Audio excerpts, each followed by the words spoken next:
ایسا نوجوان جس کی جوانی عبادت میں گزرتی ہو. آج کیا ہو رہا ہے؟ ہمارا نوجوان ٹک ٹاکر بن رہا ہے، ریل بنانے کے لیے ناچنے گانے میں ایکسپرٹ ہو رہا. اس کا آئیڈیا کون ہے؟ خان صاحب. کیا جی؟ خان صاحب ہے. وہ کہے کے لیے وہ ہاتھ میں کڑے ڈال دینا، کان چھڑا دینا، بالی ڈال دینا. ہمارا نوجوان آئیڈیا وہ ہے، اور وہ کٹوری کر جو ہے وہ کٹنگ بھی کٹاتا ہے. کہے کے لیے فلانے خان صاحب نے یہ عمل کیا ہے. السلام علیکم ورحمۃ اللہ وبرکاتہ. حامد ونصلی اما بعد. تمام قسم کی تعریفات بڑائی کبریائی اس وحدہ لا شریک کے لیے ہے جو ہمارا آپ کا بلکہ پورے کائنات کا مربی و پالنہار ہے. بعدہ درود و سلام ہو آخری نبی جن کا نام نامی اسم گرامی جناب محمد عربی صلی اللہ علیہ وسلم ہے، کہ جنہوں نے کفر و ضلال کے راستے سے کھینچ کر صراط مستقیم کے راستے پر گامزن کیا. حاضرین، اسلام کے اندر مساجد کی اہمیت، دوبارہ سنیے، اسلام کے اندر مساجد کی اہمیت. در حقیقت یہ مساجد، مکاتب، مدارس اسلام کے قلعے ہیں. یہی وجہ ہے کہ حکومت وقت مسلمانوں کو ڈپریشن میں ڈالنے کے لیے، ان کو تکالیف سے دوچار کرنے کے لیے ان کے انہی دو تین سسٹم کے اوپر اٹیک کرتی ہے. مساجد ہیں، مکاتب ہیں، مدارس ہیں، تاکہ مسلمانوں کے درمیان اللہ تعالیٰ کا جو کنیکشن ہے، جو کنیکٹیویٹی ہے، وہ ٹوٹ جائے. اب ایسے ماحول کے اندر ہمارا یہ فرض بنتا ہے کہ مساجد کی آباد کاری میں، مساجد کو آباد کرنے میں ہمارا کیا کردار ہونا چاہیے. وہ ہے نا، بڑا مشہور سے ہے، مسجد تو بنا دی شب بھر میں ایمان کے حرارت والوں نے، من اپنا پرانا پاپی ہے برسوں میں نمازیں بن نہ سکا. یعنی مسجدوں کی تعمیراتی سلسلے میں ہمارا آپ کا کردار کیا ہونا چاہیے، یہ بنیادی نقطہ ہمارے ذہن کے اندر ہونا چاہیے. وہ اس وجہ سے کہ اللہ کے رسول صلی اللہ علیہ وسلم جب مکہ چھوڑ کر کے، جب ظلم و ستم کی انتہا کر دی گئی، مکہ کی سرزمین کی تمام وسعت ہونے کے باوجود آپ کے لیے وہ زمین تنگ کر دی گئی، تو ایسے ماحول میں اللہ کے رسول کو حکم ہوا کہ آپ مکہ چھوڑے اور مدینہ شفٹ ہو جائے. صحابہ کرام کے ایک جتھا، جس کو گروہ کہہ لیجئے، اس گروہ کے سب سے معزز شخصیت حضرت ابو بکر رضی اللہ تعالی عنہ کو اپنے ساتھ لیتے ہیں اور مدینہ کی طرف روانہ ہو جاتے ہیں. قباء کے مقام پر پہنچتے ہیں اور اللہ کی قسم، اللہ کے رسول اس جگہ پر پہنچنے کے بعد تقریباً 10 دن کا قیام کرتے ہیں، اور اللہ کے رسول کو فکر ہے کہ ہم مسجد کی آباد کاری کیسے کریں. گھر کی فکر نہیں، مکان کی فکر نہیں. ہاں، سمجھ رہے ہیں نا باریکی میں کیا کہنا چاہ رہا ہوں؟ کہ اللہ تعالیٰ سے جڑنے کے لیے سب سے اہم چیز یہ ہے کہ ہماری سوسائٹیوں میں، ہمارے سماج کے اندر مساجد کا قیام ہو. اگر مساجد قیام نہیں کی جائے گی اور مساجد کا وجود نہیں آئے گا، ہمارے بچے، ہماری بچیاں اللہ کے قسم ارتداد کا شکار ہو جائیں گے. اور ایسا نہیں ہے کہ آج ہماری لڑکیاں صرف غیروں کے ساتھ بھاگ رہی ہیں، بلکہ ہمارے اپنے لڑکے جن کا نام عبداللہ ہے، جن کا نام عبد الرحیم ہے، جن کا نام عبد الرحمن ہے، وہ بھی اسلام کو چھوڑ کر کے ایکس مسلم بننے کے پروٹوکول کے راستے پر چل رہے ہیں. وجہ کیا ہے؟ مساجد سے ہم نے ان کو جوڑا لیں، اسلام کی تعلیمات سے ہم نے ان کو جوڑا لیں. تو پہلی بات یہ کہ مساجد کی تعمیراتی سلسلے میں اللہ کے رسول صلی اللہ علیہ وسلم کا سب سے بہترین کنسپٹ یہ تھا کہ اللہ کے رسول سب سے پہلے قباء مقام پر پہنچنے کے بعد مسجد کو آباد کیا. اب آئیے آگے چلتے ہیں. اللہ کے رسول قباء سے نکل کر کے مدینہ پہنچ گئے، اور اللہ کے قسم اونٹنی جس جگہ پر پہنچی بیٹھی، اللہ کے رسول صلی اللہ علیہ وسلم نے مسجد کی تعمیراتی سلسلے کو وہیں سے شروع کیا. اللہ کے رسول نے اپنے مکان کی فکر نہیں کی. اللہ کے رسول صلی اللہ علیہ وسلم نے اپنے رہن سہن کا انتظام نہیں کیا، سب سے پہلے اللہ کے رسول نے اس چیز کی فکر لاحق ہوئی کہ اللہ کے گھر کو تعمیر کیا جائے جس سے کہ اللہ تعالیٰ سے ایک انسان کا کنیکٹ ہو سکے۔ یہ بنیادی بات۔ تو یہ دو اہم نقطہ ہمارے سامنے ہو گئے۔ اسی طریقے سے میرے عزیز، دنیا کی سب سے پوتر جگہ مساجد۔ احب البلاد الى اللہ مساجدها وابغض البلاد الى اللہ اسواقها۔ روئے زمین کی سب سے مقدس جگہ کوئی ہے تو مسجد ہے، اور روئے زمین کی سب سے بری جگہ اگر کوئی ہے تو یہ بازار ہے۔ افسوس یہ ہے کہ بازار بھرے پڑے ہیں اور مساجد جو سب سے بہترین سب سے اچھی جگہ تھی آج وہ ویران ہے، خالی پڑے ہوئے۔ ایک بابری مسجد شہید کی جاتی ہے مسلمانوں کے لیے، مسلمانوں کے ایمان کے اندر، ان کے جسم کے اندر ان کے ایسی انرجی آ جاتی ہے، ہم انتقام لے کر کے رہیں گے، ہم بدلہ لے کر کے رہیں گے، ہم مسجد کی تعمیر کر کے رہیں گے۔ ارے میرے عزیز، دور کی بات نہ کریں، آپ کے اپنے محلے میں، آپ کے اپنے ایریے میں، آپ کے اپنے گھر کے بغل میں مسجد ہے۔ اللہ اکبر، ایک مؤذن آپ کو 5 وقت کہتا ہے حی علی الصلاۃ، حی علی الفلاح، آؤ نماز کی طرف، آؤ کامیابی کی طرف۔ ہمارا پروٹوکول ایمان کا یہ ہے کہ ہم اپنے نفس کے پجاری بنے ہوئے ہیں۔ ارأیت من اتخذ الہہ ہواہ، ارے دیکھو اس شخص کو جس نے اپنے نفس کو معبود بنا لیا۔ اللہ کہتا ہے کہ بندہ اپنے چادروں کو، اپنے بستروں کو چھوڑ کر کے اللہ کے حضور آ جائے، اللہ کے جناب آ جائے، اللہ تعالیٰ کے سامنے اپنے تمام گلے شکوے رکھے، اللہ کے سامنے اپنی حاجتوں کو، ضرورتوں کو رکھے۔ لیکن بدقسمتی مسلمانوں کی یہ رہی ہے کہ اللہ کی چوکھٹوں کو چھوڑ کر کے دیگر آستانوں پر اپنے قدم جمانے شروع کر دیے۔ کیا ہوا؟ ہمارا ایمان کمزور ہو گیا، ہمارے اندر بے غیرتی آ گئی، اللہ تعالیٰ کی معرفت نہیں رہی ہمارے اندر، اللہ تعالیٰ کا صحیح کانسیپٹ ہمارے ذہن کے اندر نہیں رہا۔ تو یہ پہلی بات کہ دنیا کی سب سے معزز اور سب سے پوتر جگہ اگر کوئی ہے تو بازار کی جگہ نہیں بلکہ مساجد کی جگہ ہے۔ اسی طریقے سے میرے عزیز، مساجد کا کام کیا ہے؟ اکیلے اللہ کی عبادت کرنا، یعنی مساجد بنائے ہی اس لیے جاتے ہیں تاکہ اس میں اللہ تعالیٰ کی عبادت کی جائے، کسی غیر کی عبادت نہ کی جائے۔ آپ اس ہندوستان کی سرزمین پر آپ ایسے سیر کرتے جائیے، دیکھتے جائیے، کتنے ایسے مساجد آپ کو ملیں گے اللہ کی پناہ کہ ان مسجدوں کے اندر قبر بنائے گئے ہیں، قبر بنائے گئے ہیں۔ جبکہ اللہ رب العزت نے قرآن کریم کے اندر اپنا کھلا کانسیپٹ دیا ہے کہ مساجد در حقیقت اللہ کی عبادت کے لیے ہونی چاہیے، کسی اور چیز کے لیے نہیں ہونی چاہیے۔ اسی طریقے سے میرے عزیز، مساجد کی آباد کاری میں کس کا کردار ہوتا ہے؟ سب سے اہم کردار ان کا ہوتا ہے جو لوگ اللہ کے ذات پر یقین کرتے ہیں، اللہ تعالیٰ کی ذات پر یقین کرتے ہیں۔ انما یعمر مساجد اللہ من آمن باللہ، اللہ کے مساجد کو، اللہ کے گھروں کو آباد وہی لوگ کرتے ہیں جن کا یقین، جن کا توکل، جن کا بھروسہ اللہ کے ذات پر ہوتا ہے۔ یعنی اس بات سے یہ معلوم ہوا کہ اللہ تعالیٰ کے گھر کی تعمیر میں یا اللہ تعالیٰ کے گھر کو بنانے میں، اس کو سنوارنے میں، اس کو آباد کرنے میں سب سے اہم کردار ان لوگوں کا ہے جو لوگ اللہ کے ذات کے اوپر یقین کرتے ہیں، اللہ کے ذات کے اوپر بھروسہ کرتے ہیں۔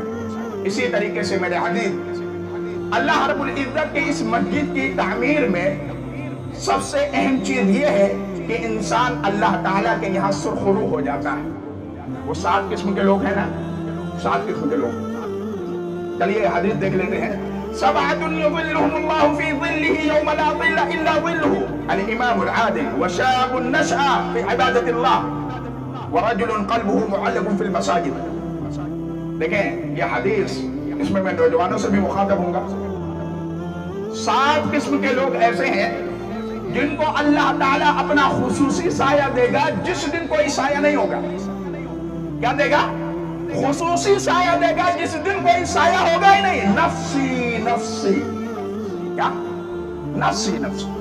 ہر کوئی صرف اپنی فکر کر کے رکھا ہوگا، کاش میں بخش دیا جاؤں، کاش میں معاف کر دیا جاؤں۔